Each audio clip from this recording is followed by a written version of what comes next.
السلام علیکم۔ شفق YouTube channel کے ساتھ میں ہوں آپ کی ہوسٹ مہر میں۔ ماتھے پر سیاہ داغ۔ گرمی کی شدت اور لو نے میرا سانس لینا محال کیا ہوا تھا، اور اوپر سے گاڑی کا اے سی بھی کام کرنا چھوڑ گیا تھا۔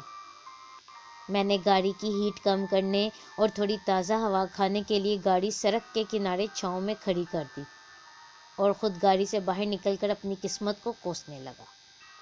یہ اے سی نے بھی آج ہی خراب ہونا تھا، میں منہ میں بڑبڑا رہا تھا کہ اچانک مجھے ایک معصوم سی آواز نے اپنی طرف متوجہ کیا۔ صاحب جی، میرے بھائی نے صبح سے کچھ نہیں کھایا۔ صبح سے میری کوئی پینسل نہیں بکی۔ یہ کوئی 12-13 سال کی بچی تھی جو ایک ہاتھ میں پینسلوں کا بنڈل اور دوسرے ہاتھ کی انگلی اپنے چھوٹے بھائی کے ہاتھ میں تھمائے مجھ سے مخاطب تھی۔ اس کا چھوٹا بھائی عجیب سی سوالیہ نظروں سے مجھے دیکھ رہا تھا۔ وہ بچہ کبھی میرے چہرے اور کبھی اپنی بہن کو دیکھتا۔ صاحب جی لے لو نا، ایک پینسل سے 10 کی ہے، یعنی 10 روپے کی ہے۔ بچی نے ایک بار پھر مجھ سے اصرار کیا۔ میرا گرمی سے برا حال تھا۔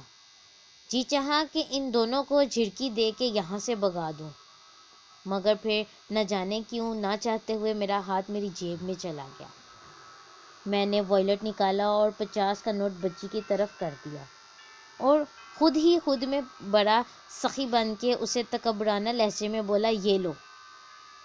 بچی میرے لہجے سے بے نیاز جلدی سے بولی، صاحب جی کتنی پینسلیں دوں؟ 10 کی 1 ہے اور 50 کی 5۔ اس کی آواز اور آنکھوں میں عجیب سی خوشی تھی۔ صاحب جی 5 لے لو، میں بھی صبح سے بھوکی ہوں۔ اور وہ پینسلیں گننا شروع ہو گئی۔ مجھے اس پر عجیب سا غصہ آنے لگا اور دوسری طرف منہ پھیر کے میں نے بولا، لے جاؤ پیسے اور جان چھوڑو، نہیں چاہیے مجھے پینسل۔ دوسری طرف کوئی جواب نہیں تھا، بس خاموشی تھی۔ چند لمحوں بعد یہ سوچ کر میں نے رخ پیچھے پھیرا کہ وہ دونوں جا چکے ہوں گے، مگر میرا اندازہ غلط نکلا۔ بچی کی آنکھوں میں نمی تھی اور اس کی آواز اس کی حلق میں دبی تھی۔ 50 کا نوٹ میری طرف بڑھا کر اس نے بہت مشکل سے مجھے بولا، نہیں صاحب جی میں بھیک نہیں مانگتی۔ ماں کہتی ہے جو بھیک مانگتے ہیں قیامت والے دن ان کے ماتھے پر سیاہ داغ ہوگا۔ یہ کہہ کر اس نے 50 کا نوٹ میرے ہاتھ میں تھما دیا اور اپنے بھائی کا ہاتھ پکڑ کے واپس مڑ گئی۔ میں پھٹی ہوئی آنکھوں سے انہیں جاتا ہوا دیکھ رہا تھا۔ مجھے میرا دل کسی بہت ہی گہری کھائی میں گرتا ہوا محسوس ہو رہا تھا۔ اس کا یہ جملہ میرے کانوں اور ذہن میں زور زور سے گونج رہا تھا۔ ماں کہتی ہے جو بھیک مانگتے ہیں قیامت والے دن ان کے ماتھے پر سیاہ داغ ہوگا۔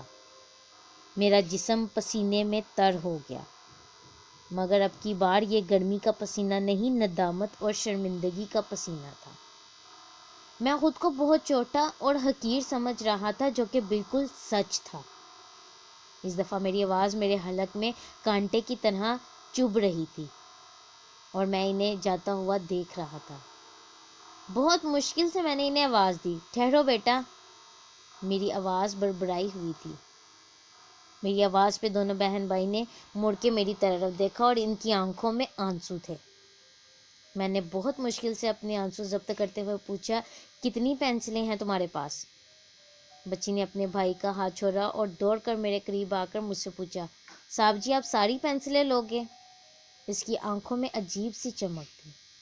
میں نے رخ دوسری طرف کر کے آنسو ضبط کرتے ہوئے کہا، ہاں ساری لوں گا۔ کتنے کی ہیں سب؟ میں اس کے سامنے رونا نہیں چاہتا تھا، مگر دوسری طرف منہ کر کے میرا ضبط ٹوٹ گیا اور آنسو میری آنکھوں سے میرے گالوں پر بہہ گئے۔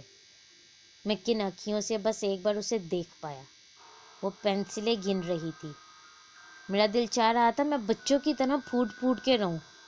صاحب جی 9 پینسلیں ہیں ساری، 10 روپے کے حساب سے 90 روپے بنے۔ وہ میری طرف پینسلیں کر کے حساب بتا رہی تھی۔ میں نے والیٹ سے 100 روپے کا نوٹ نکالا اور اسے تھما دیا۔ اس نے بھائی کے ہاتھ سے 10 کا اکلوتا نوٹ پکڑا جو کہ شاید صبح سے اب تک کی کمائی تھی، اور میرے ہاتھوں میں دیتے ہوئے بولی، شکریہ صاحب جی۔ میں چاہتا تھا اس کے معصوم اور ننھے ہاتھ چوم لوں اور میرے والیٹ میں جتنے پیسے ہیں سب اسے دے دوں، مگر اس کی خودداری میں دیکھ چکا تھا اور انہیں دور جاتا ہوا دیکھ رہا تھا۔ میری آنکھوں میں اب کی بار خوشی اور احساس کے آنسو تھے۔ وہ پینسلیں آج بھی میرے پاس ہیں، انہیں جب بھی دیکھتا ہوں عجیب سی دلکش احساس میں گم ہو جاتا ہوں، اور وہی جملہ میری سوچوں میں بار بار گونجتا ہے۔ ماں کہتی ہے، جو بھیک مانگتے ہیں قیامت والے دن ان کے ماتھے پر سیاہ داغ ہوگا۔ کیا عظیم ماں تھی جس نے اپنے بچوں کی تربیت اس طرح کی تھی۔